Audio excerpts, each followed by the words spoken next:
प्रदेश में उपचुनाव के समय से नेताओं ने सारे नियम तोड़ दिए। यही नहीं, देश में कोरोना गाइडलाइन के सारे नियम तोड़े गए। एक और देश के प्रधानमंत्री ने देश हित में कोरोना गाइडलाइन जारी की थी, पर प्रधानमंत्री की ही पार्टी के नेताओं ने प्रधानमंत्री के द्वारा बनाई गई सारी गाइडलाइन मध्य प्रदेश के उपचुनाव में तोड़ दी और जनता को कोरोना महामारी बीमारी के हवाले छोड़ दिया।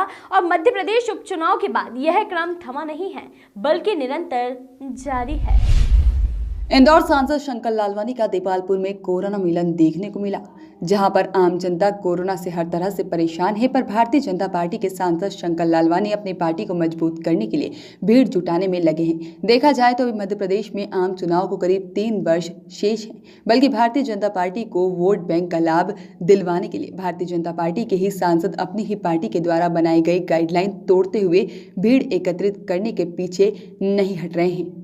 बीते दिनों सावेर विधानसभा उपचुनाव में खूब भीड़ एकत्रित की व सोशल डिस्टेंसिंग व कोरोना बीमारी के नियमों व गाइडलाइन को भी तोड़ा।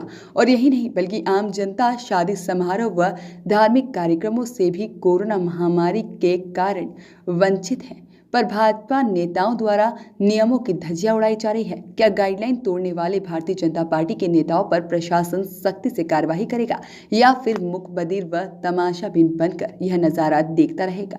मुख्य बात यह है कि क्या प्रशासन इन नेताओं पर कार्रवाई करेगा या नहीं। अगर नहीं करते हैं तो आम जनता पर रोजाना फाइन चार्ज व अन्य तरीके की कार्रवाई क्यों की जा रही है? क्या ये सिर्फ भारतीय जनता पार्टी का चुनावी स्टंट है? प्रशासन की ऐसी सख्त कार्रवाई होने के डर से आम जनता शादियों में अपने करीबियों को बुलाने से भी बच रहे हैं। और एक और भाजपा सांसद व भाजपा पार्टी के कई नेताओं ने गाइडलाइन के तोड़ने के सारे नियम तोड़ रखे हैं। एक्सटेंशन चलाएं। हम आपको कोरोना गाइडलाइन रिपोर्ट दिखाते हैं। शादी समारोह में 250 से अधिक व्यक्ति नहीं हो सकेंगे शामिल, बल्कि इस कार्यक्रम में अधिक नजर आ रहे हैं। थाने में आयोजन की सूचना की पावती होगी। अनुमति यानी कि अनुमति लेनी पड़ेगी। मास्क नहीं लगाने वालों पर होगा स्पोर्ट फाइन। तो सांसद शंकर लालवानी पूरे मिलन समारोह में बिना मास्क ही नजर आए। एक तरफ अपनी सरकार की तारीफ तो दूसरी ओर अपनी ही सरकार के द्वारा बनाई गई गाइडलाइन तोड़ते हुए नजर आए सांसद व कई सारे भाजपाई नेता।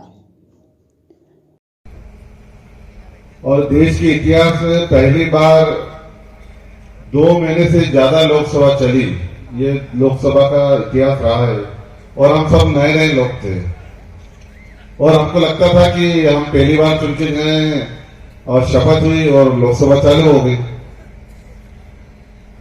हमने हमारे जो नेतृत्व है उनको बार बार जब बैठक होती थी उसमें हम कहते थे कि हमको जाना है, हम नए सांसद बने, हमको कम से कम कार्यकर्ताओं का धन्यवाद देने के लिए तो जाएं अपने अपने क्षेत्रों में। लेकिन आपने देखा होगा जिस प्रकार लोकसभा में जो पहली 2 महीने की लोकसभा थी उसमें जिस प्रकार का काम हुआ था, सभी सांसदों को जाने के लिए मनाही कर दी गई थी कि आप दिल्ली छोड़ के कहीं नहीं जाओगे। यहां तक कि कुछ मंत्रियों के विदेश के दौरे थे वो भी कैंसिल हो गए थे। कुछ लोगों के घरों में शादी थी तो उन्होंने कहा कि आप शादी वाले दिन सवेरे जाओ, शाम को वापस आ जाओ। तो हमको भी लगा ऐसी क्या बात है, लेकिन आपने देखा होगा कि उन 2 महीनों के कार्यकाल में इस देश के इतिहास में वो निर्णय हुए जो आज तक कभी नहीं हुए। चाहे धारा 370 हटाने की बात हो, चाहे 3 तलाक का विषय हो, चाहे राम मंदिर का मुद्दा हो, ये सभी मुद्दे उन्हीं दिनों में हुए थे।